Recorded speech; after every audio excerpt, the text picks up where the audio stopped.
Cyrielle Sarah Cohen. Bonjour à toutes et à tous et merci d'être avec nous sur Radio J aujourd'hui pour une émission spéciale jusqu'à 16h30 en ce 10e jour de guerre en Israël. Mes invités aujourd'hui, Franck Tapiro pour intervenir sur son hashtag lancé il y a quelques jours. Nous, on est là. Bernard Bitan en studio avec nous, acteur, metteur en scène, auteur et producteur pour son spectacle seul en scène Je n'ai pas dit mes derniers mots qui se déroulera à l'Écuche dans quelques jours.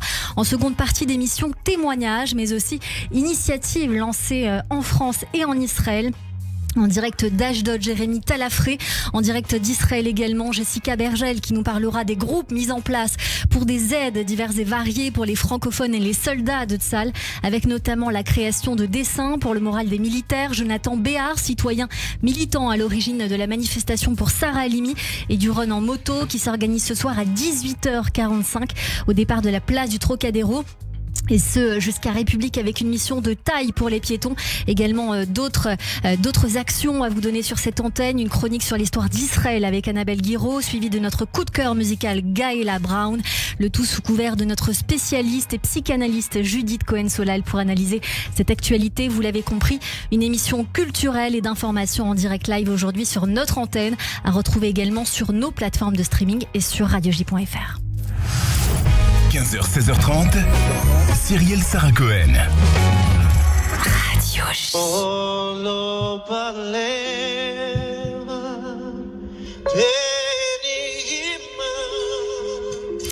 1400 morts, 199 otages dans la bande de Gaza, 19 Français tués et 13 portés disparus. Ce sont des chiffres, mais aussi des noms, des visages. Et je pense à Naomi Bikar, Valentin Elie Gnassia, Idan Shtivi, Margalit Moses, Doron, Aviv, Raz, et puis tous les autres, bien sûr. Une réalité qui a frappé la communauté juive du monde entier depuis le 7 octobre dernier, créant un émoi, une gueule de bois et une insomnie collective. Sur toutes les chaînes d'information, le sujet est là. Pogrom, génocide à ciel ouvert, diffusé sur écran géant. Traité de la bonne ou la mauvaise manière, la guerre est là, remettant en cause les faits parfois. Nous n'avons jamais autant parlé d'Israël de cette manière. Touché, frappé, mais pas coulé. Bonjour Bernard Bitan. Bonjour Cyrielle Sarah Cohen. Merci beaucoup d'être mon invité aujourd'hui. Je suis quelque part flattée parce que je sais qu'on vous a sollicité à plusieurs reprises et que vous avez accepté de parler en priorité sur notre antenne. Vous êtes acteur, metteur en scène, auteur, producteur, primé du Conservatoire national d'art dramatique et vous êtes sans nul doute, à mon sens en tout cas, un des artistes les plus légitimes pour parler de ce qui se passe aujourd'hui en Israël avec votre spectacle Je n'ai pas dit mes derniers mots qui coïncide un peu quand même avec l'actualité. On se souvient de votre vidéo Free Gaza, postée en 2021 sur les réseaux qui a suscité de nombreuses réactions. On va en parler dans un instant. Mais d'abord, votre émotion. On est forcément tous consternés. Vous avez parlé d'une gueule de bois. On est abasourdis forcément. On est abasourdis parce que c'est l'âme collective du peuple juif qui souffre. Et vous parliez d'un chiffre. Effectivement, nous, on voit derrière ça un visage, une histoire, une adresse. Ici, vous parliez de la petite Naomi. La petite Naomi, je la connaissais, elle habitait Créteil. Je connaissais son papa, qui lui est décédé il y a 10 ans d'une maladie. Sa maman, Simona, donc forcément qu'on s'identifie. Parce que j'ai mes enfants là-bas, là je suis vraiment de passage à Paris, je souffre d'être ici et je comprends la souffrance qu'il peut y avoir de nous tous d'être loin d'Israël, mais on comprend que nous ne formons qu'un. Donc oui, évidemment que je fais partie de ces humains, ces êtres humains abasourdis, pas seulement les juifs, mais on a compris qu'on était un peu seuls pour l'instant. J'en profite pour réagir par rapport à Naomi Bikar en disant qu'une cagnotte Litchi s'est ouverte pour acheter un Sefer Torah. Voilà, donc ça je tenais à le dire aujourd'hui. Vous vivez à Tel Aviv, Bernard Bitan, vous avez de la famille, des amis là-bas. Est-ce que vos enfants sont ici ou là-bas? Parce que dans votre dernière vidéo, j'avais la sensation qu'ils étaient à Paris, mais peut-être pas. Alors j'ai 2 grands enfants qui vivent en France, dont un qui a fait des études en Israël, un stage 6 mois avec le programme Massa, merveilleux. Et j'ai 2 autres plus petits, 14 ans, 16 ans, qui eux sont à Tel Aviv et qui m'attendent avec impatience, et je les comprends. Est-ce que vous avez peur pour eux ou vous êtes confiant? Forcément que l'on a peur. Bien sûr qu'on a tous, nous, ce qu'on appelle la red alert. Vous savez, on sait quand il y a une sirène et à quel endroit. Cette alors, application, oui, on a l'application. Alors bien sûr, nous on la met dans la zone dans laquelle on habite. Moi j'habite Yafo, dans le sud de Tel Aviv, ce quartier mixte. Moi je arabe. l'ai téléchargé, je reçois des notifications constamment. Ah bah oui, ça sonne tout le temps. Généralement on s'appelle quand ça sonne dans nos quartiers, juste pour que l'on puisse se dire, voilà, tout va bien. Bernard Bitan, vous êtes artiste. Est-ce que vous êtes marqué par le silence de certains ou est-ce que vous le comprenez, ce silence? Marqué, je suis abasourdi par le silence. Je suis consterné par le silence. Il est assourdissant, épouvantable, lâche, crétin. J'ai pas de mots pour qualifier ce silence. Bien sûr, il y en a qui portent des voix, mais qu'est-ce qu'elles sont insuffisantes. Et après, on a envie de se dire, moi j'en suis à un stade là, je m'en fous. Restez dans votre... Ça vous rattrapera. Bien sûr, on va faire nous le sale boulot en Israël. Forcément qu'on va le faire. Bien sûr, j'ai des neveux en première ligne dedans, mais ma maman va faire le job. Mais on saura, à la fin, compter les points. Moi, j'en veux à certains artistes. Très clairement. Des amis, des gens que je connais depuis très longtemps. On n'a pas besoin de les citer là, mais tout le monde les a en tête. De la communauté juive ou pas de la communauté juive? Les deux. Est-ce qu'il faut être juif pour réagir? Certainement pas. C'est absurde de vouloir attendre des réactions que des juifs là-dessus. Moi, je pense à Carpentras. Il y a eu un président de la République, François Mitterrand, qui est descendu dans la rue pour s'insurger contre l'inhumanité. J'aurais adoré que Macron soit là au Trocadéro. Ça aurait été un signal très très fort. 1/8 de la population juive parisienne et proche banlieue était au Trocadéro. Édouard Philippe était dans l'émission Quelle époque de Léa Salamé. Il a eu des mots très forts en disant que pas mal de personnes qu'il connaît étaient eux-mêmes sidérés de voir que toute la France n'était pas là. Évidemment que c'est sidérant, parce qu'on était tous là pour le 11 septembre. On était tous là pour Charlie.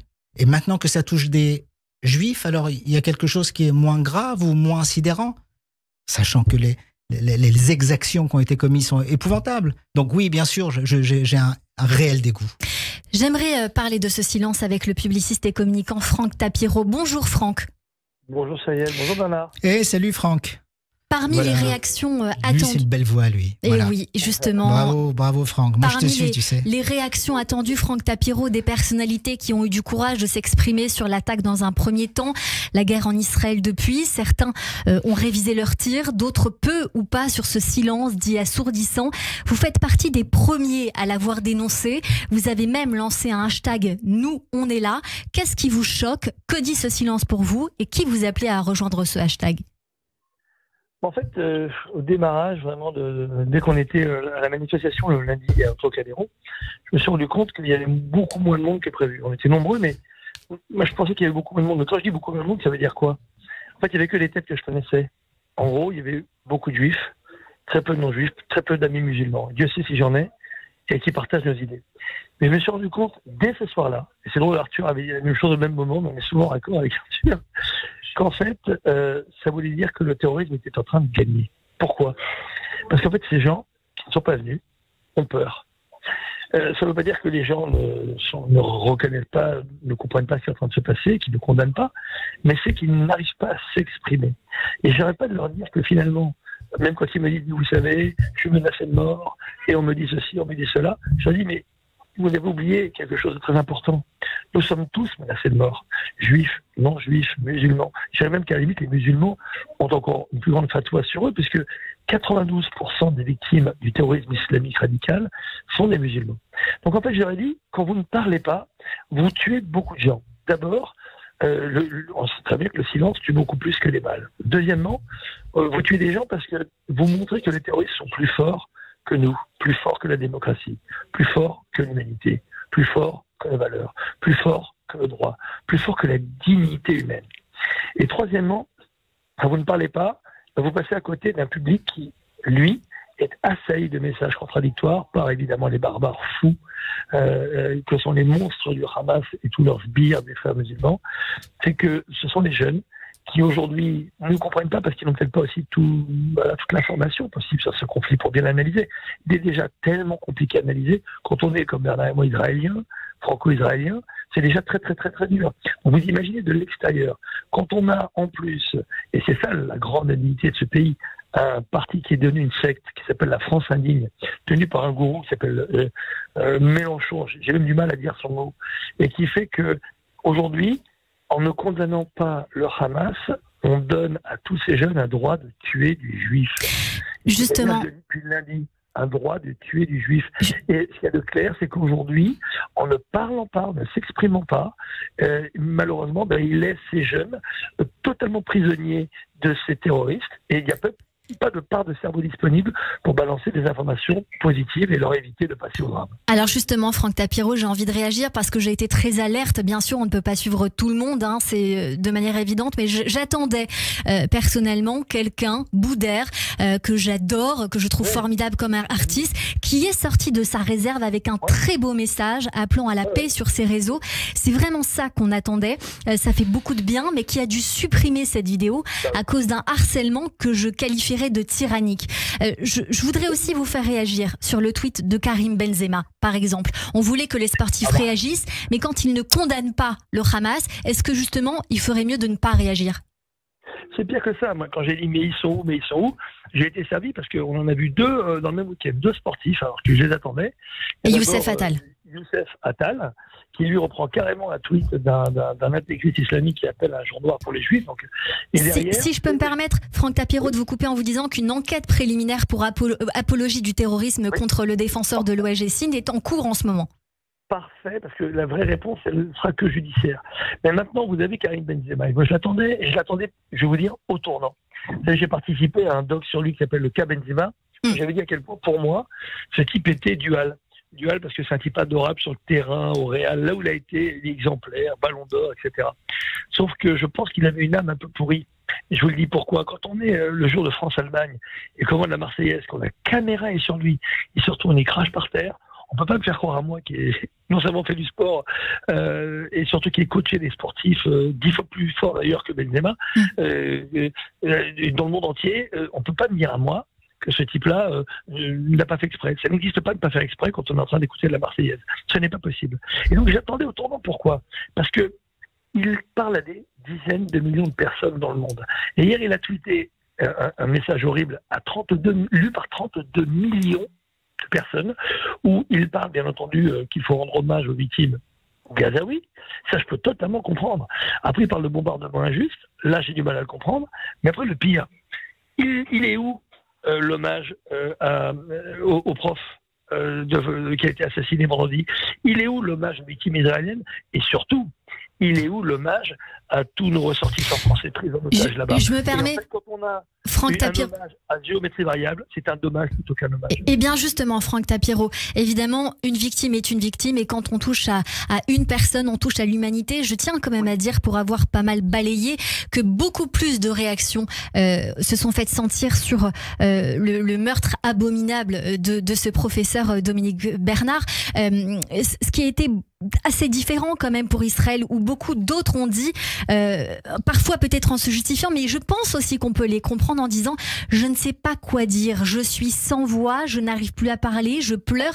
C'est le cas par exemple de Camille Lelouch qui était sur RTL, et je pense que ça on peut aussi très bien le comprendre, Franck Tapiro. Non, excusez-moi, alors là je vais vous dire, ces excuses émotionnelles a posteriori, c'est que la défausse. Je suis désolé, c'est totalement faux. Moi, dès lundi, j'aurais même donné des textes. Mon métier, c'est la communication. Ouais. Donc moi, je suis pas un donneur de leçons. Je dis, mais vous êtes où? Où êtes-vous? On vous attend. Mais je leur ai donné une phrase. Il y avait une seule phrase à dire qui aurait pu mettre d'accord non seulement les juifs, les non-juifs, les musulmans, et surtout ceux qui défendent la cause palestinienne. Écoutez bien, une seule phrase. C'est de dire, tous ensemble contre le terrorisme. Expliquez-moi, Cyrielle, Bernard, qu'est-ce qui arrache la gueule pour parler avec un langage plutôt châtié, parce que je pense qu'elle ne mérite que cela. Qu'est-ce qui arrache la gueule à toutes ces starlettes? Parce qu'ils sont plus stars pour moi. Parce qu'une star, ça brille. Une starlette, ça reste dans l'ombre. Et encore une fois, dans le mot starlette, il y a le mot star. Moi, je parlais de vedettes. Donc, ces vedettes qui sont dans l'ombre et qui osent dire, une semaine après, je ne savais pas quoi dire, Mais s'ils savaient quoi dire. Et en plus, on leur a donné, c'est dire non au terrorisme. Non au terrorisme, vous savez, pour les plus trouillards d'entre eux, parce que c'est qu'une question de courage. C'est la trouille. Et c'est la trouille. Et quand vous avez la trouille, ah oui, c'est vrai, on peut plus rien dire, on peut plus rien faire. Mais à un moment, il faut réfléchir pourquoi. Parce que si on ne réagit pas quand on est une star, les stars, pourquoi? Parce qu'on dit, mais pourquoi tu vas tout près que les stars s'expriment? C'est parce que les stars, elles ont l'oreille des jeunes. Les stars, elles parlent justement à des jeunes qui sont tous les jours sur les réseaux sociaux. Écoute, alors là, les litanies, bien entendu, pro-islamistes, non pas pro-palestiniennes, mais pro-islamistes, qui les abreuvent, vous savez, une vie vaut une vie, les Palestiniens sont massacrés depuis des années, le vrai coupable c'est Israël, et au lieu d'avoir un contre-feu qui ne vient pas dire vive Israël ou vive Netanyahou, c'est pas le problème, mais dire non au terrorisme, c'était la meilleure façon de mettre tout le monde d'accord, puisque encore une fois, je le répète, les musulmans sont malheureusement la cible numéro 1 des islamistes radicaux. Et si on veut défendre la cause palestinienne, parce que moi j'ai un pote qui m'a appelé, il me dit ouais, mais tu te rends compte, je suis vachement engagé dans la cause palestinienne. Je lui dis mais espèce d'abruti, si tu es, et je lui dis vraiment cela, je ne vous dirai pas qui, si tu es engagé pour la cause palestinienne, alors tu dois t'opposer au Hamas de toutes tes forces.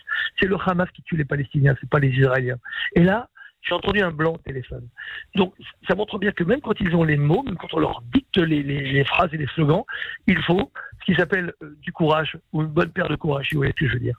Merci beaucoup d'avoir été avec nous, Franck Tapiro, aujourd'hui sur l'antenne de Radio J. Merci beaucoup, à très vite. Merci Cyril. Au revoir Bernard, à bientôt. Bye bye. Bernard Bitan, dans la mémoire commune, on entend bien, en tout cas pour le cas de Franck Tapiro, qu'on n'oubliera pas, que certains n'oublieront pas ces silences. Il y a les silences, et j'ai envie de dire, il y a presque pire que le silence pour moi. Ce sont ces personnes, ces individus qui mettent un écran noir avec une date. Alors là, c'est une énigme.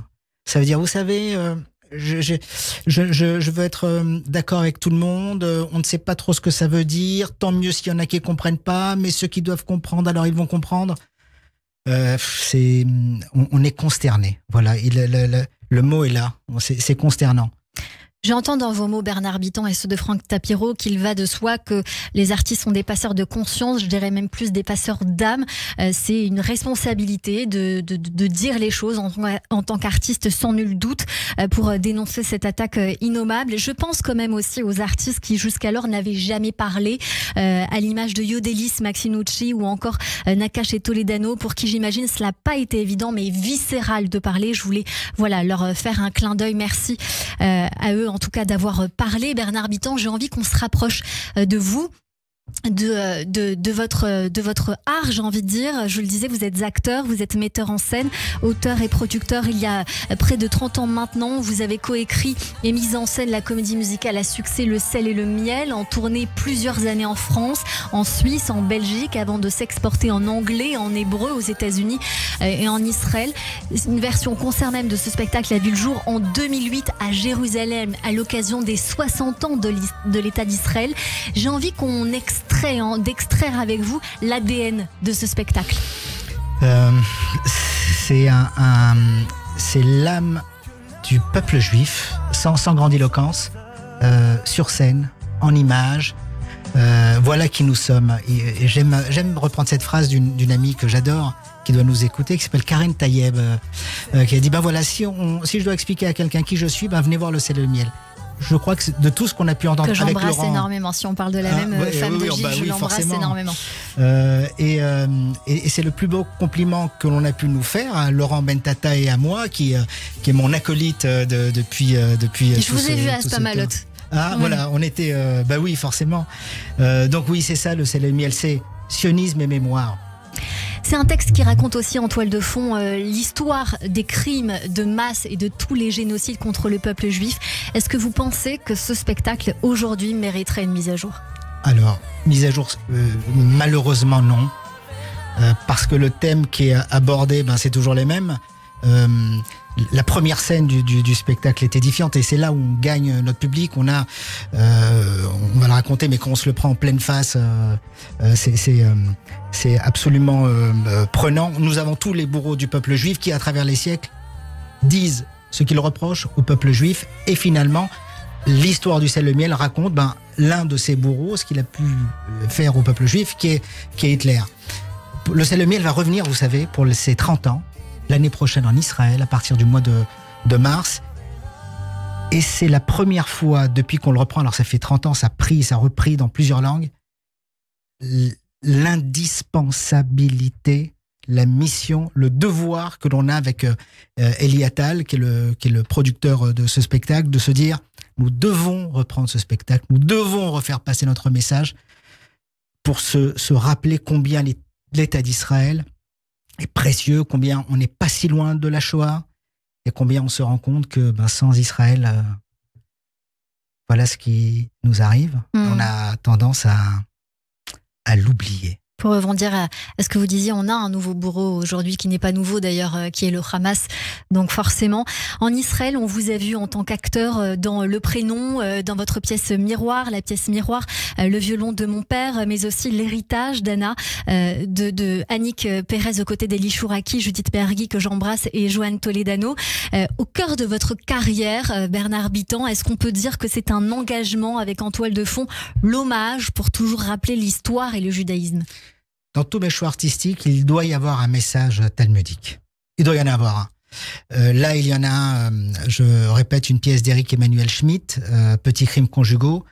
C'est une pièce sur le Shalom Bayit. C'est une pièce qui est merveilleusement bien écrite, qui sera jouée. Alors, elle devait se jouer en Israël. Elle ne le sera pas. En tout cas, elle est décalée. On va le repousser parce qu'on ne se voyait pas jouer là à la fin du mois d'octobre. Vous deviez jouer dans les prochains jours. Oui. Le 23 octobre devait être la première à Jérusalem. Et c'est vrai qu'avec Elie Attal, toutes nos productions Made in Israël doivent commencer dans la capitale, c'est-à-dire à Jérusalem. Et on devait commencer ce 23 octobre, ensuite à Tel Aviv, ça va venir à Paris, au Théâtre Marini, ça doit se jouer même jusqu'à Sao Paulo, parce que l'actrice avec moi est brésilienne, une icône brésilienne.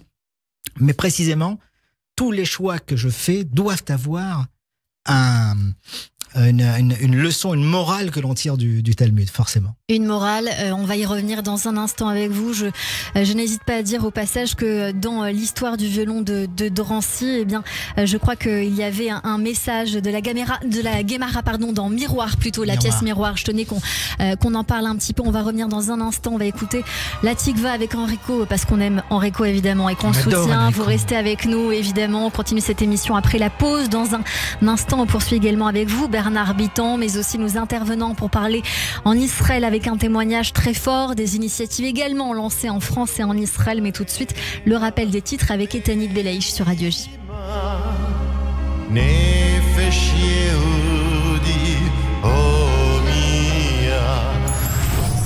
15h, 16h30, Cyrielle Sarah Cohen. Radio J.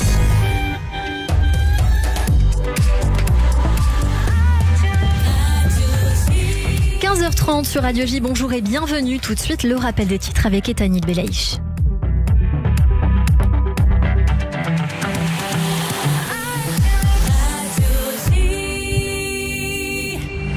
Bonjour à tous. L'alerte à la roquette retentit dans les localités israéliennes frontalières de Gaza et Tsahal a indiqué qu'au cours des dernières heures, des dizaines de quartiers généraux et de positions de lancement de mortiers du Hamas ont été détruits. La tension monte dangereusement à la frontière entre le Liban et Israël. C'est dans ce contexte que l'État hébreu a activé ce matin un plan pour évacuer 28 localités proches de la frontière avec le Liban. Un navire évacuant des Américains a quitté Israël pour Chypre. Le bateau a quitté le port de Haïfa dans le nord du pays. Dans ce contexte, le secrétaire d'État américain est de retour en Israël pour parler de la situation sécuritaire dans le pays et il s'est entretenu plus tôt dans la journée avec le premier ministre israélien Binyamin Netanyahou. Il doit maintenant échanger avec le président Yitzhak Herzog. Depuis l'attaque du Hamas contre Israël le 7 octobre, le ministère de l'Intérieur français compte 102 interpellations en lien direct avec des actes antisémites. C'est ce qu'annonce Gérald Darmanin après une réunion de sécurité organisée à l'Elysée. Et justement, le parquet de Nice ouvre une enquête préliminaire pour apologie du terrorisme et provocation publique à la haine ou à la violence à raison d'une religion déterminée contre le joueur de foot Youssef Attal. Le joueur de l'OGC Nice est mis en cause pour avoir relayé une vidéo d'un prédicateur tenant des propos antisémites en lien avec le conflit Hamas-Israël. Enfin, élèves et enseignants dans tous les collèges et lycées de France ont observé une minute de silence en hommage à Dominique Bernard, poignardé à mort par un jeune homme radicalisé à Arras vendredi. Ce 16 octobre qualifié de journée de solidarité nationale pour nos professeurs par le ministre de l'Éducation nationale, Gabriel Attal. Et merci beaucoup Ethanit Belaïch. On vous retrouve à 16h pour le journal complet. Tout de suite une courte pause et c'est la suite de notre émission spéciale 10e jour de guerre en Israël avec des témoignages et également chroniqueurs. Et puis mon invité Bernard Bitan sur Radio J. Radio J. Vous écoutez Radio J à Paris sur 94.8 en DAB+, et sur notre appli Radio J. Radio J. Paris 2024, les Jeux Olympiques. 6 novembre 2023, un champion du monde, David Tissot, Bocuse d'Or, offre son talent pour aider le million d'enfants défavorisés d'Israël. Ne ratez surtout pas le légendaire dîner haute gastronomie de Meir Panim, Kacher Beddin, sous le patronage du grand rabbin de France et les parrainages d'Arthur et Guillaume Gomez, représentants personnels du président de la République, avec de nombreux artistes en exclusivité. Réservation 01 42 25 59 27 et meirpanim.fr. Le magazine S par Sophie Davant. Bonjour, c'est Sophie. Pour fêter ses 2 ans, mon magazine S fait peau neuve pour mieux répondre à vos préoccupations et à vos envies. Santé, psycho, mode, beauté, plein de nouveautés avec les conseils des meilleurs experts, des témoignages et des bons plans pour se sentir bien. Le magazine S par Sophie Davant chez votre marchand de journaux. Radio J. Radio J. Radio J. Radio J. 15h, 16h30. Cyrielle Sarah Cohen. De retour sur l'antenne de Radio J, merci de passer votre après-midi avec nous jusqu'à 16h30 pour une émission spéciale Israël. Et puis Bernard Bitan, au cours de votre carrière, j'avais envie qu'on parle de la mise en scène de la pièce de Sophie Attal, Maman, mets un sweat et calme-toi. C'est le cri d'une mère à son fils disparu et au maître du monde. C'est un petit peu une pièce actuelle, je me permets, un spectacle sur la douleur, l'espoir et la leçon de vie durant la période de deuil. Et j'avais envie que vous nous disiez un mot sur ça. D'abord, cette pièce est unique en soi, puisque ça parle effectivement d'un dialogue entre une mère qui a perdu son fils, mais à cette différence près avec tout ce qui existe, c'est que Sophie Rachel Attal a écrit ce dialogue-là pendant les Shiva. Elle a perdu son fils, et c'est elle qui le joue sur scène. Donc on a une vérité, on a une émotion qui ne peut pas se jouer par aucun autre artiste, aucun autre comédienne ou comédien qui a ce courage-là de trouver les mots, voilà, mettre des mots sur les mots, on en vient encore, accompagné par un virtuose absolu qui est Giora Lillenberg. Donc on a une espèce de magie comme ça, avec de la force, de la douleur et à la fin le remède. Et c'est une pièce incroyable. Vous savez, Bernard Bitan, il y a quelques jours, je me retrouvais à l'image sur CNews où on me posait une question sur le deuil, en me disant que nous étions un peuple fort, que les Juifs étaient un peuple fort parce que nous étions résilients, et on m'a parlé de ce deuil. J'ai expliqué une vision très personnelle qui est à mon sens que le deuil aujourd'hui n'est pas possible à faire, alors que la guerre concrètement est encore qu'au début. Mais est-ce que vous pensez qu'en ce moment et même après, il sera possible pour les Israéliens et toutes les familles touchées par le massacre qui a touché Israël et qui certainement va se poursuivre un peu? Il y a quelque chose de singulier dans cette situation, c'est que la perte de chacun de ces 1000, je crois qu'on en a 1400 aujourd'hui, c'est qu'on sort un chiffre. Les personnes vivent ça, j'ai le sentiment que c'est vécu comme un deuil collectif. Tout ce que l'on s'échange, les messages que l'on s'envoie, c'est « je pleure avec toi ». Eh bien, c'est sûr que pleurer à 15 millions, 16 millions, ça réconforte plus que pleurer tout seul. Et c'est en cela que nous sommes un peuple incroyable. Nous sommes un peuple extraordinaire. On n'hésite pas à aller à des enterrements de gosses, d'enfants ou de personnes que l'on ne connaît pas. Et il y a véritablement un deuil collectif qui n'apaisera jamais la douleur d'une mère ou d'un père qui a perdu son enfant, ou d'un fils qui a perdu son père ou qui a perdu sa mère. Mais il y a ce réconfort de savoir que c'est le peuple juif dans son entièreté qui pleure. Et ce sera une date qui restera sinistre dans l'histoire du peuple juif, à travers les siècles même. Il y a quelques jours, vous publiez sur vos réseaux sociaux ces mots « Le pire n'est jamais certain. Nous sommes dans les jours du monde d'après » avec un hashtag « Où êtes-vous ?» On vous écoute. tout allait bien jusqu'à ce que j'entende frapper à ma porte. Mes enfants, sachant la bulle dans laquelle j'étais, ils sont venus me déverser les premières bribes de ce qui allait devenir les jours du monde d'après. Je suis sonné, je suis anesthésié, je déambule dans les rues, je n'arrive à rien faire comme beaucoup d'entre nous. N'attendant qu'une seule chose, rentrer à la maison, même si elle est brûlée, pour être au moins près de mon peuple, avec les miens dans ces moments terribles. Comme tout le monde, je suis encore sidéré. Enfin, presque comme tout le monde. Pour rappel, le 18 mai 2021, Bernard Bitan, lors de la série d'affrontements entre Israël et le Hamas pendant la période du Ramadan et de Shavuot, suite aux affrontements autour du quartier de Sheikh Jarrah, vous étiez en Israël cette fois et vous publiez une vidéo de plus de 8 minutes intitulée Free Gaza. Vous allez comprendre où je veux en venir. On écoute un extrait. Les sirènes et les alertes n'arrêtent quasiment pas ici en Israël. Tout à l'heure encore, je me suis précipité dans un abri, le Miklat comme on dit ici, parce qu'il y avait encore des missiles tirés depuis la bande de Gaza. J'ai l'impression qu'il me vise moi, ce missile. Moi qui vis à Jaffa, Yafo, cette ville dite mixte, désespérément déserte aujourd'hui. Un quartier pourtant festif où juifs et arabes cohabitent pour de vrai. Hier, on m'a visé pour me tuer, sans préavis. Entre mon salon et ma chambre à coucher, entre le dessert et le café, dans mon intimité. Et si le dôme de fer n'existait pas? Le monde entier assiste dans la plus grande passivité, que dis-je, dans la plus infâme des complicités à l'une des plus importantes tentatives d'extermination massive du peuple juif depuis la Shoah. Plusieurs milliers de missiles sont tirés sur le territoire abritant la majorité des juifs du monde et selon la formule consacrée, personne ne bouge. Et si le dôme de fer n'existait pas?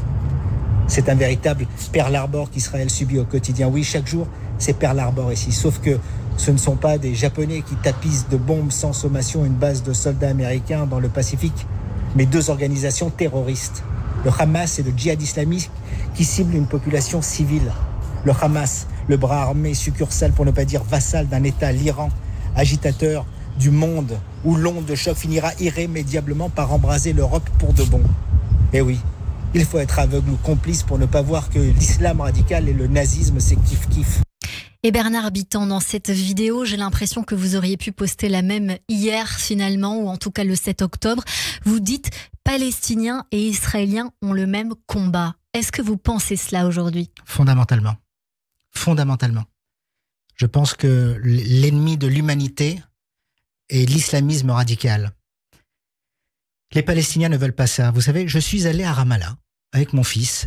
Je parle pas. J'adore ces intellectuels de salon et qui disent oui, il faut libérer Gaza. Moi, alors, je les ai rencontrés, ces Palestiniens, dans plein de circonstances. Un de mes arbres solaires est à Bethléem. Enfin, j'ai visité aussi à l'époque avec Christian Estrosi Ramallah. Ensuite, j'y suis allé tout seul avec mon fils dans la population, manger un falafel là-bas à Ramallah, les boulettes de falafel sont pas rondes, ils sont des espèces de cylindres.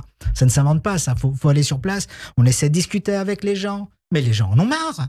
Les gens en ont marre, ils ne sont pas dupes. Mais marre de Abou Mazen, marre ils ont aussi de la famille à Gaza, qui ne peuvent rien dire. Abou Mazen, qui est, pour ceux qui ne savent pas, le président du Hamas, on peut dire ça comme ça. De l'autorité palestinienne, voilà, ouais. Abou Mazen.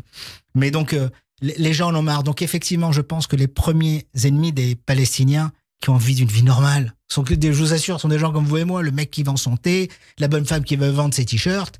Ils veulent vivre normalement, ils ne demandent que ça. Mais ils ne peuvent pas parce qu'il y a une bande de mafieux, parce qu'il faut appeler ça comme ça, qui prennent tout l'argent qu'il reçoit du monde entier. Il faut savoir que je sors pas c'est pas magique. Vous savez, ces 360 km² ont reçu plus d'argent du monde entier que tout le continent africain. Tzahal est parti de Gaza en 2005. 2005 avec tout l'argent, mais ça aurait dû être Dubaï. Mais non, ils prennent ça et ils en font des tunnels. Partout il y a l'Iran en fait. C'est un chaos. partout. En Syrie, il y a l'Iran, c'est un chaos. Au Liban, c'est le chaos. Dans la bande de Gaza, c'est le chaos. Par contre, les pays arabes qui ont fait la paix, eux, avec Israël, tout va très bien pour le Maroc. Tout va très bien pour les Émirats. Qu'est-ce que le monde ne comprend pas? Qu'est-ce qu'un Benzema ne comprend pas? Qu'est-ce qu'un Omar Sy n'a pas envie de dire? Au secours, c'est ça qu'on a envie de dire. J'en profite pour rebondir sur ce que vous disiez, où dans une vidéo de propagande, le Hamas a montré comment il transformait des conduits d'eau potable en roquettes. La France leur avait donné 26 millions d'euros pour bâtir le réseau d'eau à Gaza. Vous savez ce qu'on fait, nous, à la place? Nous, quand une roquette qui tombe dans un champ, on envoie des gosses. Il y a un trou, une roquette est tombée dans un champ, et ce qu'ils font, ils vont planter un arbre. C'est plus pratique, on n'a même pas besoin de creuser. Elle est là la différence, qu'on a envie de crier au monde. Bernard Bitan, je rebondis sur ces messages de vidéos postés sur les réseaux. Le premier en 2021 a suscité beaucoup d'émotions. La majorité, vous disiez, vous avez mis des mots sur nos mots. Ah. Et ça vous a inspiré. Alors, effectivement, cette vidéo a été visionnée des millions de fois. C'est très mystérieux pour moi. Je venais de démarrer sur les réseaux sociaux. Je poste cette vidéo. C'était juste avant de sortir au restaurant où sortir était un acte militant. Vous savez, à cette époque, il faut se remettre dans le contexte. Il y avait le corona, des missiles nous tombaient dessus. Et moi, j'habite à Yafo. Donc, je suis descendu en bas de chez moi. J'avais ce sentiment, comme nous l'avions tous, de voir Israël en train encore d'être mis au banc des nations parce qu'elle essayait de se défendre d'une pluie de missiles qu'elle recevait. Quand je dis malheureusement que le pire n'est jamais certain, je pensais qu'on avait vu le bout. Eh bien, vous voyez, non, on n'a pas vu le bout malheureusement et on est confronté à l'horreur. Là. Cela vous a inspiré l'écriture de votre premier seul en scène. Je n'ai pas dit mes derniers mots, prévu à l'Écuge, à Paris du 12 au 15 novembre prochain. Un spectacle aux allures de plaidoyer, spectacle où vous mettiez justement ces mots sur les mots du peuple juif. Un spectacle percutant, engagé, émouvant, brûlant d'actualité bien sûr, que vous êtes, j'imagine, en train de réécrire un petit peu parce que l'histoire là fait qu'il y a du travail. Plusieurs termes abordés, le sionisme évidemment. Où vous faites aussi de l'humour. Est-ce que l'humour va être possible dans les prochains jours? Vous savez, nous sommes le peuple du livre, le peuple de la résilience, mais aussi le peuple de l'humour. Et on ne peut pas avancer si on ne regarde pas en arrière. Notre ADN, c'est aussi l'humour. Alors, bien sûr que le spectacle va être réécrit. Aujourd'hui, j'ai envie de dire, je n'ai pas dit, c'est pas mes derniers mots, c'est que je n'ai pas dit nos derniers mots à nous, le peuple juif. Alors bien sûr, on va communier. Bien sûr que le choix de l'Écuge, c'est pas un choix qui est neutre. Ça aurait pu être dans n'importe quel théâtre, mais effectivement, jouer dans cet espace-là que moi je ne connaissais pas personnellement, qui est véritablement un temple de la culture juive aussi. Eh bien, je suis très fier de pouvoir contribuer à faire un peu plus connaître ce lieu qui m'offre la possibilité de jouer, où c'est un lieu culturel extraordinaire, incroyable. Et le choix qu'a fait Gad Ibghi de me faire venir, je prends ça comme un immense privilège et c'est le moment de se réunir autour de thèmes et de valeurs qui sont les nôtres. Alors, on va pas que entendre des choses qui nous font plaisir, mais en tout cas, on sera heureux de les entendre. On va aussi se marrer un peu de nous-mêmes, forcément, mais on en a besoin. On a besoin de se retrouver. On s'est posé la question, est-ce qu'il fallait le maintenir? Moi, je me suis posé la question, on m'a dit, mais au contraire. Eh bien justement, j'ai envie qu'on en parle aujourd'hui avec vous. Judith Cohen-Solal avec nous depuis le début de cette émission, notre psychanalyste sur Radio J. Certes, aujourd'hui, le temps n'est pas à la fête. La question se pose aujourd'hui autour du fait qu'on a du mal à rire, à sourire. Comment on peut s'aider à aller bien, Judith Cohen-Solal? Alors, pour s'aider à aller bien, il ne faut pas se laisser entraîner à n'aller que mal, c'est-à-dire à ne suivre que des fils qui nous emmènent dans l'angoisse, qui génèrent une anxiété qui, par ailleurs, n'apporte rien, n'aide personne, parce que suivre des événements ou regarder un fil d'images horribles, on a besoin de savoir, mais une fois qu'on sait, on n'a pas besoin de continuer à s'abreuver de choses qui nous sidèrent et qui font que on ne peut plus rien faire d'autre à côté. Et petit à petit, on a tendance à s'enfermer. et à ce moment-là rentrer dans l'angoisse. C'est ça, parce que je pense que Bernard Habitant ne va pas me contredire. Les insomnies se font sentir chez à peu près tout le monde en ce moment. On a besoin de s'informer non-stop, de ne rien manquer. On a créé, je crois, ne pas mentir en disant qu'on a créé une addiction aux écrans, au téléphone avec les réseaux sociaux, la télévision et aussi des échanges constants les uns avec les autres. Certains me rapportent ne pas arriver à se concentrer sur leur travail. Et il faut dire aussi qu'on est dans un contexte où les Juifs de France ont peur pour Israël, pour leurs proches là-bas, mais aussi ici. Beaucoup de messages ont été envoyés ces derniers jours avec des fausses informations dont on ne sait d'où elles proviennent. J'ai même cherché, moi, à un moment donné, à avoir des réponses en repostant un message en disant si vous savez, venez me le dire. C'était faux. Ça aussi, ça peut créer la crainte parfois, mais on a besoin de savoir si ces faits sont réels ou pas. C'est un problème de ne pas dissocier le vrai du faux. À noter que dans le même temps, le ministre de l'Intérieur, Darmanin, nous annonce 189 actes antisémites, 102 interpellations et plus de 2000 signalements recensés en France sur la plateforme Pharos depuis le 7. Qu'est-ce qu'on doit faire aussi pour ne pas céder à cette psychose ? Alors d'abord, il se trouve que plus on est dans la psychose, c'est-à-dire plus on est branché sur certaines images, plus on a tendance à interpréter ce qu'on voit dans le sens des images qu'on a vues. L'exemple, c'est ce qui s'est passé dans le 19e, ou d'ailleurs on ne sait même plus où une femme était à terre et il y avait 2 garçons autour d'elle et il y a une dame donc juive qui passait à côté. Et c'est complètement faux. Ouais, non, mais on va pas. Tout de suite, non, mais c'est important d'entendre parce qu'en fait, hop, elle s'est dit, voilà, elle vient de se faire attaquer, elle est à terre, j'ai vu les gens, ils étaient cagoulés, elle est partie en courant. Alors qu'elle a fait une crise de tétanie. Elle avait fait une crise d'épilepsie, il y avait 2 jeunes juifs à côté d'elle, certes avec des sweatshirts, qui ont appelé l'ambulance et les pompiers. Mais donc, elle est pas dingue non plus, la nana qui a vu ça. C'est-à-dire que ce qui s'est passé, c'est que là, on regarde tout à l'aune d'une interprétation qui est extrêmement anxiogène, qui est dans l'alerte en permanence. Ce qu'on préconise dans ces cas-là, c'est d'être dans l'action. C'est-à-dire qu'il y a plusieurs actions possibles. Privilégier les boucles d'action aux boucles d'infos en permanence duquel, en France, on ne peut pas faire grand-chose, parce que quand on en lit qu'il y a une attaque dans le nord d'Israël, alors on est très inquiet, mais bon, on ne peut rien faire.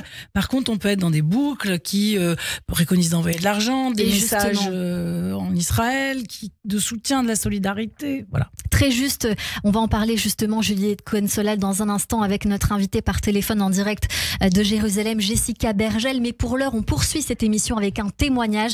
Bonjour Jérémy Talafré. Est-ce que vous m'entendez ? Je vous entends parfaitement. Bonjour Jérémy. C'est impeccable. Bernard, comment ça va ? Et toi ? Alors, vous allez vous dire bonjour en off. Je sais que le monde est très petit. On se croise dans des moments improbables. Improbables avec nous, là, tu vois. Bon, Jérémy, on se croise dans des moments improbables. Jérémy, vous êtes auteur, musicien, habitant d'Ashkelon habituellement, mais vous êtes basé aujourd'hui à Ashdod, entouré de votre femme et de vos 3 enfants, dont un bébé de quelques jours. Vous avez dû partir d'Ashkelon à cause des bombardements, je l'imagine bien. Comment vous avez trouvé refuge à Ashdod ? Comme on a trouvé refuge à Ashdod, c'est très simple. Ma femme était à un jour du terme quand l'attaque terroriste du Hamas a eu lieu. Et alors en fait, moi je vis avec ma femme et 2 de mes enfants, c'est-à-dire qu'on vient d'avoir une petite fille. Et j'ai mon grand garçon qui habite lui chez sa maman à Jérusalem et qui était pour les fêtes de Sukkot et pour Shabbat à la maison. Et on s'est retrouvé à devoir bouger parce qu'il était hors de question que j'ai passé la nuit de samedi à dimanche devant la porte de ma maison parce que je l'ai barricadée en ayant peur que des gens rentrent chez moi. J'ai mis la table du salon devant la porte avec mon petit garçon de 13 ans. Et lorsqu'on est un papa, devoir mettre un coup de pression à son grand garçon, lui dire « T'inquiète, ça va aller, on est des bonhommes, on va gérer et on va barricader la porte », c'est pas quelque chose que j'envisageais vivre une fois dans ma vie. Et le lendemain, j'ai pris la décision de me rapprocher de chez mes beaux-parents, mais bien qu'il n'y ait pas grande distance entre Ashkelon et Ashdod, ça permettait à ma femme d'envisager la venue au monde de notre petite fille de manière un peu plus sereine. Et justement, vous m'expliquez en off que c'était assez fou de voir que des sages-femmes arabes avaient soigné votre femme. Je trouvais que c'était un très beau message de paix dans cette guerre, cette douleur en ce moment en Israël. Je ne sais pas si c'est un message de paix, mais par contre, c'est c'est un reflet effectivement de la réalité complexe de la société israélienne, où aujourd'hui effectivement il y a des musulmans, il y a des arabes israéliens, il y a des druzes, il y a beaucoup de gens qui viennent d'Asie aussi, il y a beaucoup de personnes âgées qui ont des aides à domicile qui viennent des Philippines, qui ont des bonnes conditions de travail. Il y a un melting pot énorme en Israël, et lorsque le Hamas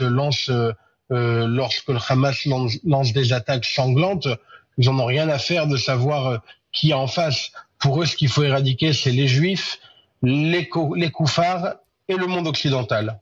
Rien de plus, rien de moins. Donc oui, effectivement, c'est un message de voir. Je vois pas ça comme un message de paix. Je vois ça comme le quotidien de la société israélienne. L'image, le reflet, en effet. Je vous ai entendu témoigner à la télévision de votre soutien à la famille du professeur de lettres assassiné par un terroriste vendredi dernier à Arras. C'était très fort de vous entendre dire ça, alors que chez vous en Israël, vous êtes en pleine guerre. Est-ce que vous pensez qu'on doit avoir peur de ce conflit aujourd'hui en France? J'ai la sensation que vous avez peur pour nous, autant qu'on a peur pour vous. Alors, je pense pas qu'il faille avoir peur en France. Je pense qu'il faut avoir peur dans le monde entier. Il y a un appel au djihad qui a été lancé dans le monde entier. On a vu à Londres une manifestation où une foule lance et scande des slogans mort aux juifs et violons les juives. On voit Boston, on voit Montréal, on voit aussi les pays intégristes comme le Bangladesh, le Pakistan. Hier, il y avait des manifestations au Maroc aussi. Je crois qu'il y a un embrasement qui est en train de se prendre au sein du monde musulman parce que l'intégrisme et le communautarisme est de plus en plus fort, malheureusement. Donc oui, je pense que tout le monde doit avoir peur aujourd'hui. Vous me disiez avoir un état d'esprit pacifiste de base. Votre meilleur ami est tunisien. Vous parlez arabe, vous, couramment. Ouais. Je vous ai entendu dire que pour vous, les Palestiniens et non le Hamas ou le djihad islamique sont complices des attaques en Israël. J'ai trouvé que c'était des mots extrêmement forts pour n'avoir pas prévenu Israël. Est-ce que vous maintenez cette idée? Totalement, de la même manière que... C'est aussi l'avis de Shai Golden, qui est journaliste de la chaîne Now 14 en Israël. Certes, qui est une chaîne de Bibi, mais... J'ai vu, maintenant, moi, j'ai entendu le témoignage de Bernard, et c'est vrai que dans la masse, il y a forcément des individus qui ont rien demandé. De même qu'il y a le vendeur de thé qui vend son thé et qui ne demande rien, il y a aussi le vendeur de pizza qui s'est servi de la photo de cette rescapée de la Shoah qui a été kidnappée et pour faire de la pub. Et effectivement, oui, un coup de fil, ça aurait pas dérangé. Moi, si demain je vois des cambrioleurs rentrer chez mon voisin, la première chose que je fais, c'est essayer de l'appeler. Il aurait suffi qu'un seul mec décroche son téléphone et on aurait évité d'avoir des enfants décapités. Un seul mec décroche son téléphone, on n'a rien eu. Selon des chiffres, 60% de la population à Gaza soutient le Hamas. J'ai plus beaucoup de temps avec vous, Jérémy Talafré. La seule chose que j'ai envie de vous dire, c'est que de toute façon, après l'action, une enquête va être faite pour faire la lumière autour de ce qui s'est passé. Les fautes, les erreurs, les failles, les personnes qui ont tenu à prévenir. Est-ce que ça a été entendu, pas entendu? Toujours est-il que là, Israël se prépare à une guerre terrestre. Il va se passer beaucoup de choses dans les prochaines heures, les prochains jours. Personne ne le sait précisément. Mais la question que je veux vous poser à vous, c'est comment vous vous préparez à affronter ça? Moi, personnellement, en continuant de faire ce que je fais, c'est-à-dire en pouvant prendre la parole le plus possible pour raconter ce qu'on traverse ici. Je suis pas militaire, je suis pas réserviste. Je prie pour nos militaires et pour nos réservistes.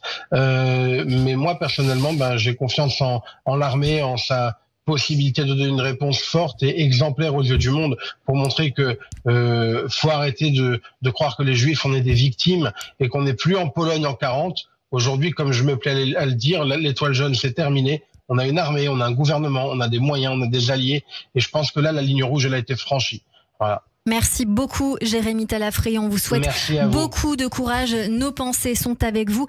On ouvre à présent une page sur les initiatives en Israël et en France. Avec nous par téléphone Jessica Bergel, bonjour. Bonjour. Vous êtes en direct de Jérusalem, vous êtes à l'origine de la création d'une communauté sur WhatsApp, Israël comment aider. D'abord, brièvement, comment allez-vous ? Alors, écoutez, vous venez de nous appeler au moment où on vient de recevoir une alarme antimissile sur Jérusalem, donc ça va bien, tout va bien. Il faut comprendre qu'ici, en tout cas, on est mélangé par plusieurs sentiments.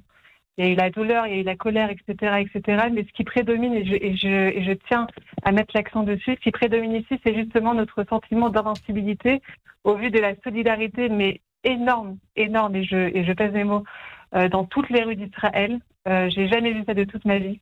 Alors oui, il y a la douleur qui est là, mais on a su en fait la prendre et devenir proactif en mettant justement, comme vous l'avez dit, sur pied plein d'initiatives. On n'est pas les seuls, on est des milliers à l'avoir fait pour justement répondre aux besoins de nos soldats, aux besoins des familles qui se trouvent en particulier dans le sud, à tout besoin instantané qui arrête pas de se renouveler chaque jour et nuit. Donc on passe nos 8 jours là maintenant à être juste dans la proactivité et en fait ça donne des forces exceptionnelles à chacun d'entre nous. C'est ça. Donc vraiment, c'est très important. C'est vraiment c'est vraiment ce que disait Judith Cohen-Solal dans cette émission. Il faut être dans l'action. C'est ce que vous avez fait. Je suis moi ce que vous faites vraiment et je vois que ça fonctionne très bien. Il y a des gens qui peuvent échanger des billets, ils s'aident, se prêtent des voitures, vont aider pour livrer de la nourriture aux soldats, bien d'autres choses également. L'idée c'était de toucher les francophones mais aussi les Israéliens et tous les autres en Israël mais aussi ici en France. Et il y a un groupe que vous avez créé aussi qui s'appelle Épée de lumière pour mettre son talent au service du peuple. Exactement. En fait, on a créé une équipe, ça s'est monté en quelques heures, où j'ai fait appel à Sarah Shemla qui a travaillé pour l'ambassade d'Israël à l'ONU, ainsi que Yael Cohen qui travaille pour le média très connu dans la communauté francophone qui s'appelle Shofar.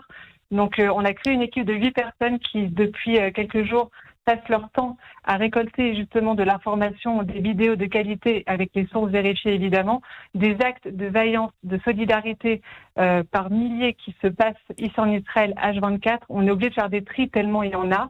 Et en fait, on a compris que face au flot d'informations qui est innommable, choquant, qui a 90% dans les télés et radios en France par exemple, il fallait faire la contrebalance parce que c'est exactement ce que le Hamas attend de nous et c'est leur rêve en fait absolu, qu'on soit totalement paralysé par la peur, que notre morale soit totalement écrasée, qu'on n'ait plus de perspective d'espoir, alors que justement il faut qu'on reprenne notre stratégie juive qui a toujours été dans l'histoire, qui est qu'au cœur de l'innommable, au cœur de l'obscurité, c'est là que les forces les plus internes et les plus puissantes se révèlent. Et c'est exactement de quoi on veut parler maintenant. Et voilà. Jessica Bergel, on peut envoyer des dessins faits par les enfants pour les soldats brièvement. Beaucoup de gens sont en train de vous accompagner. Vous allez agrandir cette communauté pour l'étendre à d'autres réseaux, TikTok, Instagram, Facebook. Où est-ce qu'on peut vous écrire? Où est-ce qu'on vous écrit? Où est-ce qu'on vous contacte pour venir dans ces groupes? Alors, il faut tout simplement, si c'est sur WhatsApp, c'est en interne, mais plus sur Instagram, c'est epee.de.lumière. Donc ça, c'est notre chaîne Instagram. Et on a aussi sur Facebook, Épée de lumière, vous allez nous retrouver directement. Et aussi, concernant les dessins, on a mis en place l'opération Mordechai. On a récolté des centaines de dessins, des centaines de dessins de tous les pays d'Europe, sachez-le. On en a imprimé maintenant plus de 5000. On les a déployés dans toutes les bases en Israël. Sachez que aujourd'hui, ce qu'on a besoin de la part des Français en France qui se sentent impuissants, c'est justement de passer leur temps, au lieu de passer leur temps à poster de ce que fait le Hamas, sachez qu'une vidéo de ce que fait Israël dans son identité, dans sa vaillance, etc., aura beaucoup plus d'impact et d'électrochoc aux yeux du monde pour justement contrebalancer l'information terrible, réelle certes, mais terrible qui fait fléau dans tous les réseaux et les médias. Merci Jessica Bergel. Et puis si on veut accéder à ces groupes, je recommande de venir vous suivre sur Épée de lumière et demander à y accéder. Merci beaucoup, bravo pour ce que vous faites. Vous nous tenez au courant et sachez que toute la rédaction de Radio J est avec vous. Tout de suite, le rappel des titres sur Radio J. Israël vit des moments dramatiques. Nous ressentons tous le besoin d'agir. Le Keren Hayesod, organisation officielle de collecte pour Israël, a créé un fonds d'urgence pour les victimes du terrorisme. Capable d'intervenir en 48 heures, il permet de répondre immédiatement à leurs besoins, tant sur le plan psychologique que matériel. Trop de vies ont été brisées. Aidons-les à se reconstruire. Faites votre don sur keren-hayesod.fr ou par chèque au 152 avenue de Malakoff, 75 116 Paris. Ce sont nos enfants qui se battent pour défendre la Terre Sainte, Eretz Israël. Aujourd'hui, nous sommes attaqués. Nous devons nous battre pour gagner. Il n'y a pas d'autre alternative. Nos soldats sont au front, ils ont besoin de vous. Adressez vos dons à 100% La Royale, BP 17 75 921 Paris CEDEX 19. 100% La Royale, 100% La Royale. 06 09 44 31 25. 06 09 44 31 25.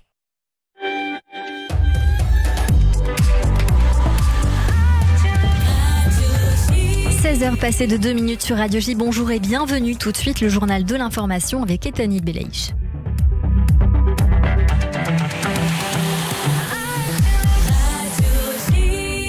Bonjour Etani. Bonjour Cyrielle, bonjour à tous. L'alerte à la roquette retentit à Tel Aviv et à Jérusalem. Plusieurs fortes explosions ont été entendues dans les environs, mais aucun blessé ni dommage n'a été signalé dans l'immédiat. Tsahal a indiqué qu'au cours des dernières heures, des dizaines de quartiers généraux opérationnels et de positions de lancement de mortiers ont été détruits. Par ailleurs, la tension monte dangereusement à la frontière entre le Liban et Israël. Hier, un civil israélien a été tué et plusieurs personnes blessées à Shtoula, dans le nord du pays. L'armée israélienne a riposté en frappant des infrastructures militaires du mouvement chiite libanais. C'est dans ce contexte qu'Israël a activé dans la matinée un plan pour évacuer 28 localités proches de la frontière avec le Liban. Les autorités israéliennes ont annoncé la mise en œuvre d'un plan pour relocaliser les résidents du Nord vivant à moins de 2 km de la frontière libanaise. Parmi les 28 localités concernées, on compte notamment Metula ou Shtoula. Cette décision laisse présager un renforcement des tensions dans la zone. C'est ce que nous explique notre correspondante en Israël, Pascal Sunshine. L'armée préfère avoir une liberté de manœuvre plus importante sur les 2 km, la bande de 2 km qui les sépare de la frontière libanaise et moins avoir à craindre pour la population civile. On a vu la portée des tirs de missiles anti-chars tirés hier et avant-hier par le Hezbollah, qui ont fait d'ailleurs 2 tués hier, un civil et un soldat de Tsahal. Donc pour ces raisons-là, effectivement, il est préférable que la population de ces localités frontalières, dans donc une zone de 2 km autour de la frontière, descende plus au sud. Donc on parle quand même environ de 27 000 personnes. Notre correspondante en Israël, Pascal Sunshine. Le Premier ministre israélien Binyamin Netanyahou s'engage à mener une enquête approfondie concernant la catastrophe qui frappe le pays. Il s'est exprimé lors de la séance d'ouverture de la session d'hiver à la Knesset, une séance pendant laquelle 1 minute de silence a été observée en hommage aux 1300 Israéliens morts des attaques terroristes du Hamas ces 10 derniers jours. Dans le même temps, le président israélien Yitzhak Herzog s'est adressé au Parlement. Il a dit reconnaître une crise de confiance au sein de la population du pays. Les gens exigent la responsabilité, le rétablissement de la confiance et la réhabilitation des communautés affectées. Ils exigent d'être entendus, ils exigent de l'aide, a ajouté le chef de l'État. 3 ans après l'assassinat de Samuel Paty et 3 jours après celui de Dominique Bernard, le monde de l'éducation se recueille. Dans les collèges et les lycées, les cours avant 10h ont été annulés. 1 minute de silence a été observée à 14h dans tous les établissements scolaires. La ville d'Arras appelle de son côté un rassemblement à partir de 17h au pied du beffroi de la commune. Le maire souhaite rendre hommage au professeur de français assassiné vendredi par un ancien élève du lycée Gambetta. Enfin, une réunion sécuritaire était organisée à l'Elysée ce midi par le président de la République Emmanuel Macron. Suite à cette réunion, le ministre de l'Intérieur Gérald Darmanin a présenté le dernier bilan des interpellations liées à des actes antisémites. On l'écoute. Je voudrais rappeler que depuis le 7 octobre, depuis le déclenchement des attaques terroristes contre Israël, désormais les ministères de l'Intérieur comptent 102 interpellations en lien direct avec des actes antisémites ou d'apologie du terrorisme, dont 27 étrangers. 11 de ces étrangers sont actuellement en centre de rétention administratif ou en prison, et j'ai donc demandé le retrait systématique des titres de séjour pour ceux qui étaient réguliers sur le territoire national. Gérald Darmanin, ministre de l'Intérieur, aujourd'hui en conférence de presse depuis l'Elysée, le ministre qui annonce par ailleurs vouloir accélérer l'expulsion de 193 étrangers radicalisés en situation irrégulière présents sur le sol français. Et merci beaucoup Etani Belaïch, on vous retrouve demain à partir de 14h. Tout de suite la suite de notre émission après la pause avec mon invité Bernard Bitan et plusieurs intervenantes sur Radio J. Radio J. Vous écoutez Radio J à Paris sur 94.8 en DAB+, et sur notre appli Radio J. Radio J. Chaque semaine, et particulièrement en période de tension, l'hebdomadaire Actualité Juive va encore plus loin, avec des analyses et des informations fiables, précises, objectives sur Israël, le Moyen-Orient, la lutte contre l'antisémitisme et l'actualité politique en France. Actualité Juive, France, Israël, communauté, judaïsme, mémoire, société, culture. Abonnez-vous ou réabonnez-vous en formule papier ou digital sur le site actualitéjuive.com. Actualité Juive, l'hebdomadaire incontournable de la communauté. Radio J. Radio J. Radio J. Radio J. 15h, 16h30. Cyrielle Sarah Cohen. Merci de nous rejoindre sur l'antenne de Radio J. Si vous êtes avec nous depuis le début, merci pour votre fidélité pour cette émission spéciale Israël aujourd'hui. Et nous sommes tout de suite par téléphone avec Jonathan Béard. Bonjour Jonathan. Bonjour Cyrielle.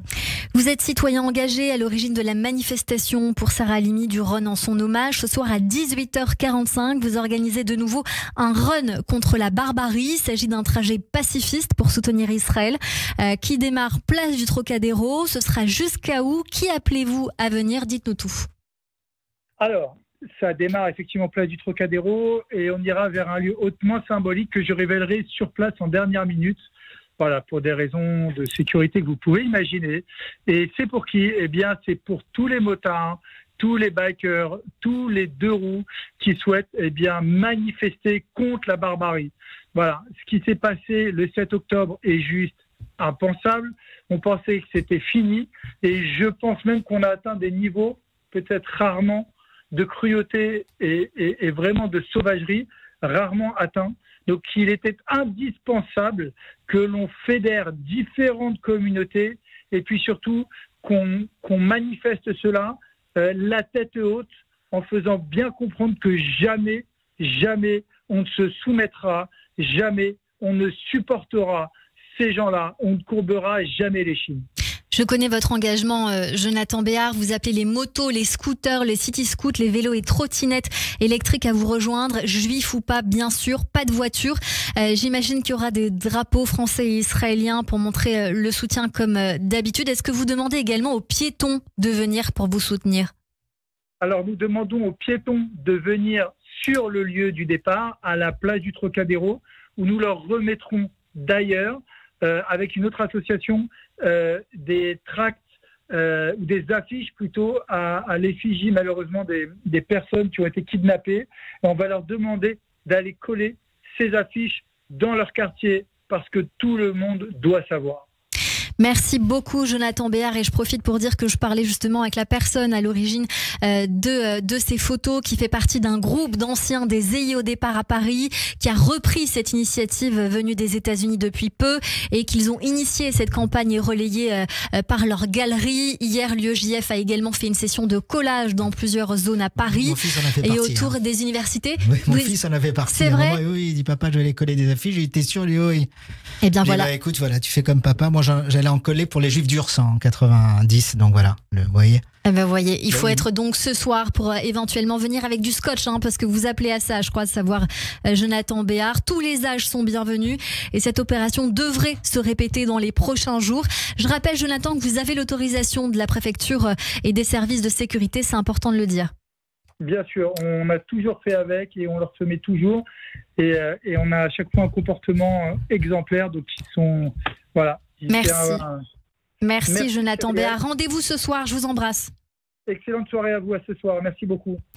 Et je rappelle que ce soir à 19h, une soirée de soutien au profit des secours du Magen David Adom aura lieu à la Grande Synagogue de la Victoire avec les plus beaux textes et musiques du peuple juif et d'Israël lus par Steve Suissa. On retrouvera également Isabelle Durin au violon et Alissa Zubritsky au piano. L'entrée gratuite, mais j'imagine que des dons seront possibles. Réservation obligatoire sur le site du MDA France. Et puis également, parce qu'on me l'a demandé, que c'est une belle initiative, l'association Refoua Center organise ce soir, lundi 16 octobre à 21h à la Grande Synagogue de Sarcelles, une conférence sur l'amour du prochain, à ne pas oublier, par le Rav Shalom Béros, rabbin de Sarcelles et du Val d'Oise.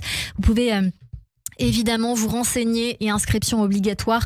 Vous renseignez auprès de la synagogue de Sarcelles, Teilim, Ségoula, renforcement de quelques minutes, cours de Torah. Voilà, événement unisson pour Israël. David Ababou, le chanteur, sera de la partie avec présence de personnalités publiques et une vente de tableaux sera reversée aux soldats. Tout de suite, on ouvre une page histoire avec la chronique Flashback d'Annabelle Guiraud. Radio J. 15h, 16h30, Cyrielle Sarah Cohen. Bonjour Annabelle. Bonjour Cyrielle. Bonjour Bernard. Bonjour. Notre actualité est aussi une occasion pour se plonger dans les livres, pour apprendre, comprendre, se rappeler l'histoire avec un grand H. Aujourd'hui, parlons d'histoire d'Israël, de Michel Abitbol, célèbre historien maroco-israélien et spécialiste dans l'étude des relations entre juifs et arabes. Dans ce livre paru en 2018, l'auteur décrypte l'arrière-plan historique préconisant le partage de la Palestine entre un État juif et un État arabe, puis nous retrace l'histoire d'Israël de sa naissance en 1948 à nos jours. L'auteur évoque aussi les sources du conflit entre juifs et arabes, nous explique l'évolution du mandat britannique dans ses atermoiements et ses contradictions, l'édification d'un État juif démocratique en même temps que l'émergence d'une nation israélienne. Et au moment où on assiste aussi à la naissance d'une culture hébraïque moderne et du brassage des vagues successives d'immigrants, et ça c'était important de le dire. Oui, c'est le début des premières vagues migratoires. Le jeune État hébreu verra sa population plus que doubler entre 1948 et 1951. Le premier accostage se fait à Tel Aviv. Il s'agit de 2 bateaux en provenance d'Italie. À son bord, des rescapés de la Shoah, exfiltrés des camps. En 3 ans, Israël va accueillir la quasi-totalité des Juifs de Bulgarie, du Yémen et d'Irak. Et plus dizaines de milliers de Juifs roumains, polonais, tchécoslovaques, yougoslaves, hongrois, turcs, syriens, égyptiens et nord-africains. Des Juifs différents par leur langue, leur culture et leurs rites religieux. Mais tous et toutes avaient en commun le sentiment d'appartenir au même peuple. Toutes et tous avaient la conscience de bâtir un nouvel État où tout était encore à faire. Dans Histoire d'Israël, le lecteur accède à une histoire dense, minutieusement reconstituée et documentée dans ses dimensions diplomatiques, politiques, militaires, religieuses, économiques, culturelles et sociales. Ce livre, paru en 2018, est un repère pour apprendre, se rappeler, comprendre l'histoire d'Israël. Encore davantage aujourd'hui, où nous avons besoin d'informations objectives et rationnelles dans nos débats et discussions. Histoire d'Israël de Michel Abitbol aux éditions Perrin, un livre d'utilité publique. Merci beaucoup Annabelle Guiraud. Tout de suite, c'est le coup de cœur sur Radio J. Radio J. 15h, 16h30, Cyrielle Sarah Cohen. Bonjour Gaëla Braun. Bonjour. Merci beaucoup d'être mon invitée aujourd'hui. Vous êtes musicienne, chanteuse, parolière, compositrice, mais d'abord franco-israélienne. Vous vouliez que j'insiste sur cela. Et tout d'abord, je voudrais vous demander votre émotion, forcément. Je suis choquée. Genre, j'ai vu plein de guerres en Israël en presque 20 ans en habitant en Israël. J'en ai vu beaucoup, mais alors là, comme ça, j'ai jamais vu ça, ce carnage, j'ai pas les mots, en fait. Je suis encore choquée. Vous habitez depuis près de 20 ans à Petah Tikva, dans la banlieue de Tel Aviv. C'est là-bas que vous avez grandi, que vous avez évolué, que vous vivez toutes vos passions, comme la musique, vous me l'avez confié. Et vous n'étiez pas sur place le 7 octobre lorsque la guerre a éclaté. Vous étiez, je crois savoir, au Maroc pour le travail. En tout cas, vous avez voyagé. Est-ce qu'il y a une culpabilité d'être sur place ou est-ce que vous êtes rassurée d'avoir été là? Non, je suis pas rassurée. En fait, je me suis sentie impuissante. Enfin, je me sens impuissante. Je vois les gens comme ça. Enfin, les morts, les trucs comme ça. Et en fait, on se sent tellement impuissant et on a tellement envie d'aider son pays. Et c'est ce que j'ai ressenti, en fait. Justement, demain, vous repartez en Israël. Ouais. Vous rentrez pour aider, les bras chargés. Ouais. Racontez-nous ce qu'on vous a demandé. Qu'est-ce qui s'est passé? Alors, avec des amis, on a créé une cagnotte. Et on a récolté à peu près 6 000 €. D'accord, qu'on va distribuer en Israël aux gens qui en ont besoin, à l'armée, aux docteurs, etc. Et des valises pleines de trucs médicaux et de choses pour l'armée et tout ce dont on a besoin, quoi. Je fais mon best. Donc il y a déjà 7 grosses valises et voilà, quoi.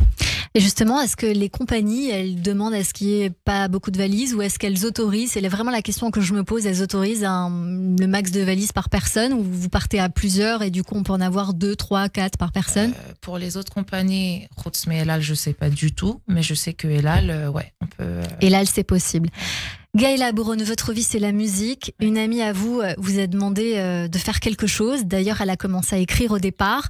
Et comme vous êtes une chanteuse incroyable que moi j'adore, et c'est avec regret que je peux pas vous entendre chanter aujourd'hui, chanter parce que c'est des paroles qui sont lues. J'aimerais que vous racontiez comment ça s'est passé. Eh ben, quelques jours après la tragédie, elle m'a appelée. Donc c'est mon amie Chalévette.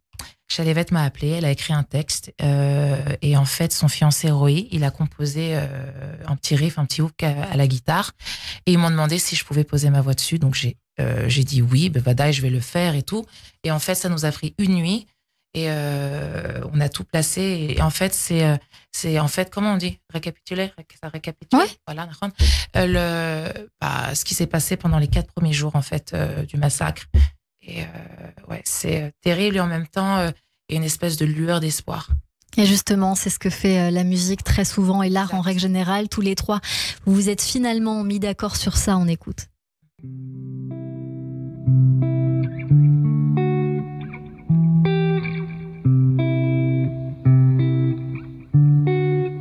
Le 4e jour. Tu t'endors, tu te réveilles et passes ta journée au rythme des infos. Tu vois, entends, dis et fais des choses absurdes, des choses d'un autre temps.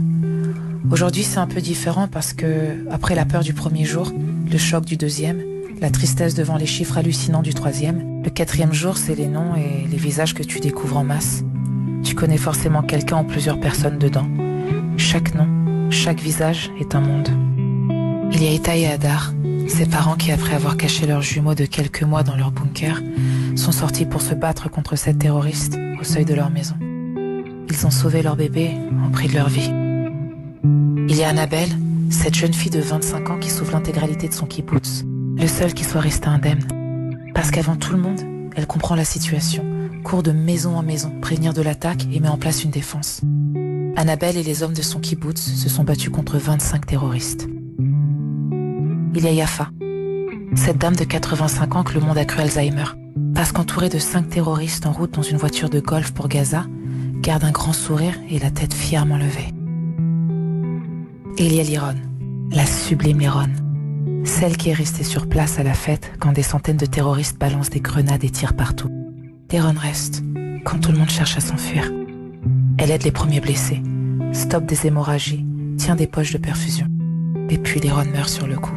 Il y a Rachel, la plus incroyable grand-mère juive d'Israël, qui dans son salon, avec 5 terroristes armés jusqu'à unique et dernière dent, les accueille avec du café et des gâteaux.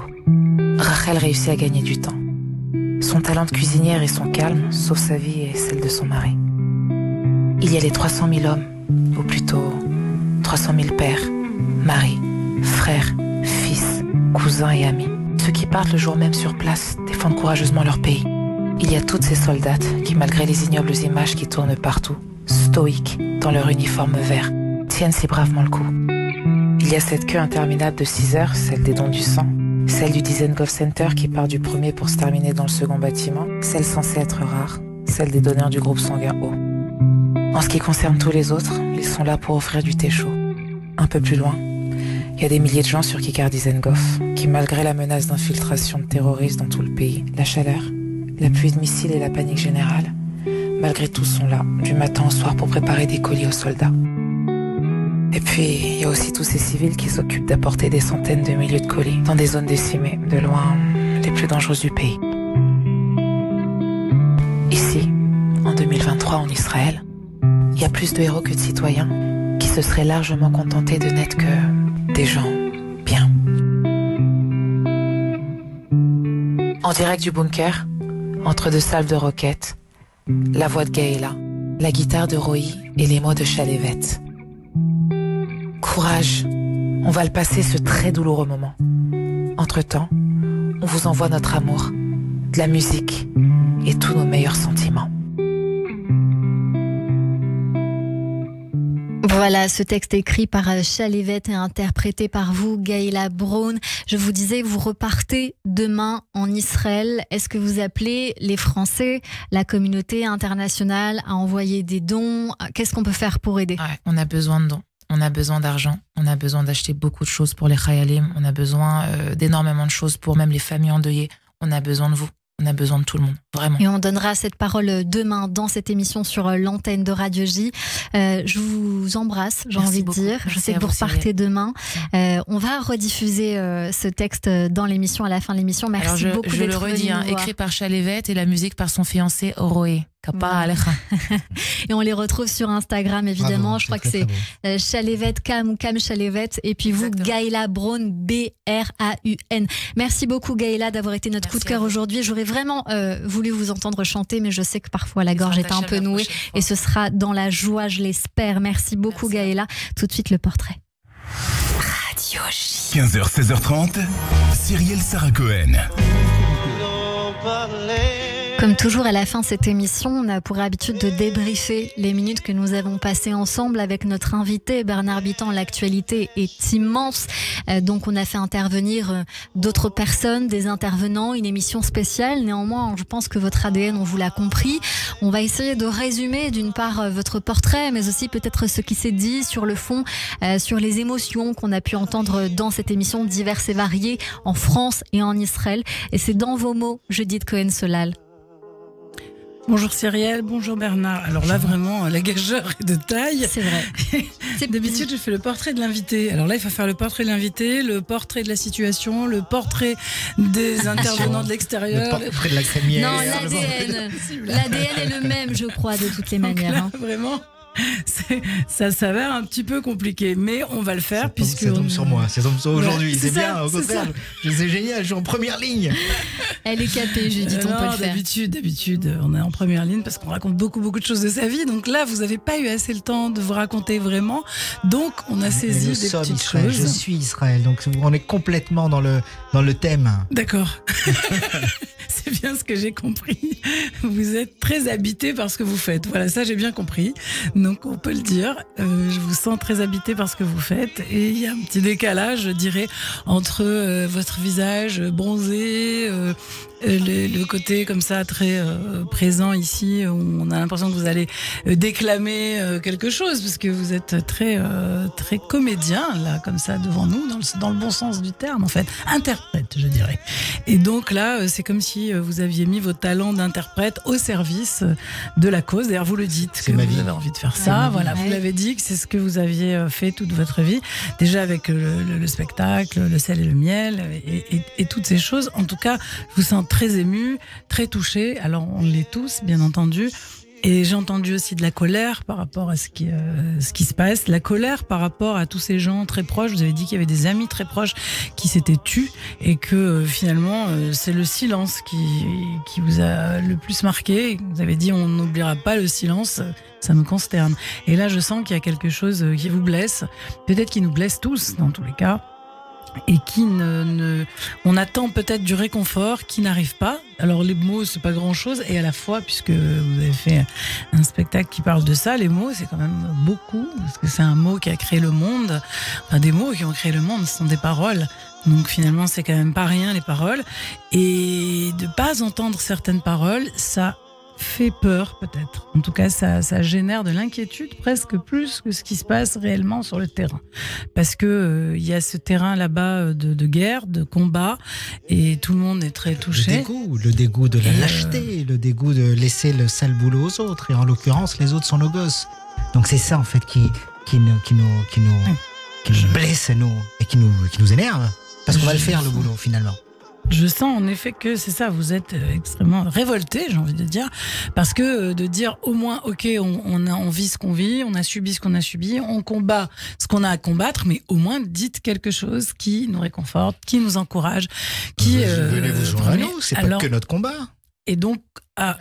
Et alors déjà, mais il y a deux niveaux. Parce que déjà s'il y avait des mots de réconfort, peut-être que ça serait déjà quelque chose. Je sens bien que il y a quelque chose avec cette question qui fait peur. On a peur du lendemain, on a peur de ce qui va arriver, dans cette idée que il y aurait une indifférence qui laisserait des choses pires arriver. Je pense qu'à la fois, il y a énormément d'initiatives. Et c'est ce que vous dites. Et c'est ce Alors, je vais vous dire pourquoi on n'a pas peur. Je dis bien on. J'aime cette anecdote. Louis XV demande à Voltaire « Prouvez-moi que Dieu existe ». Qu'est-ce qu'il lui répond ? « Les Juifs, Majesté ». Donc, nous n'avons pas peur. Extraordinaire cette anecdote. Vous m'avez fait penser à Nachman de Breslav, vous voyez, puisque j'avais déjà écrit ce chant que tout le monde chante souvent. Kol haolam kulo gesher tsar meod vaikar lo lefachet. Donc, le monde entier est un pont étroit, mais l'essentiel, c'est de ne pas avoir peur. Donc, en fait, c'est vrai qu'on comprend qu'il y a une campagne qui vise à terroriser les gens parce que cette guerre psychologique a un sens, ce n'est pas rien. Et y résister, c'est très fort. Et c'est vrai que les Israéliens l'ont compris. Alors, ils n'ont pas toujours gagné la guerre de la propagande et de l'image, mais par contre, à cet endroit-là, pouvoir transmettre de la joie, de la solidarité, faire ensemble, ils ont compris que c'était le moment d'être ensemble, de faire ensemble. Donc, c'est pour ça qu'on voit à la fois, c'est pour ça que je disais tout à l'heure, il y a comme un contraste entre la colère, le côté où vous êtes énervé, et en même temps, ce sourire qui habite votre visage. Il y a quelque chose aussi dans l'unité du peuple qui a vraiment, justement, qui combat la peur et qui rassure. Voilà. Donc, je pense que c'est un peu tout ça à la fois et on avait la personne qu'il fallait. Ça. Merci beaucoup, Judith Cohen-Solal, notre psychanalyste à Radio J. Radio J. 15h, 16h30, Cyrielle Sarah Cohen. C'est la fin de cette émission. Je finirai personnellement avec ces mots d'Elie Wiesel, écrivain, militant rescapé de la Shoah, prix Nobel de la paix, qui dit « Ce dont nous souffrons aujourd'hui, ce n'est pas d'une guerre des Juifs contre les Arabes, ni d'une guerre des Israéliens contre les Palestiniens. Il s'agit plutôt d'une guerre entre ceux qui défendent la vie et ceux qui glorifient la mort. » Merci pour cet échange, Bernard Habitant. Je vous donne rendez-vous à Paris. Je serai à Paris à partir du 12 novembre. On se donne on aura plein de choses à se dire. On va partager nos mots M-A-U-X. Du 12 au 15 novembre prochain à l'Écuge. Merci beaucoup d'être venus nous voir. Merci à tous les intervenants d'avoir été présents pour cette édition spéciale. Merci à Gaïla Braun. Merci évidemment à tous ceux qui sont passés sur notre antenne aujourd'hui. Merci à toutes et à tous de nous avoir suivis. Et rendez-vous demain dès 15h sur Radio J. Seule qui soit restée indemne. Parce qu'avant tout le monde, elle comprend la situation, court de maison en maison, prévenir de l'attaque et met en place une défense. Annabelle et les hommes de son kibbutz se sont battus contre 25 terroristes. Il y a Yafa, cette dame de 85 ans que le monde a cru Alzheimer, parce qu'entourée de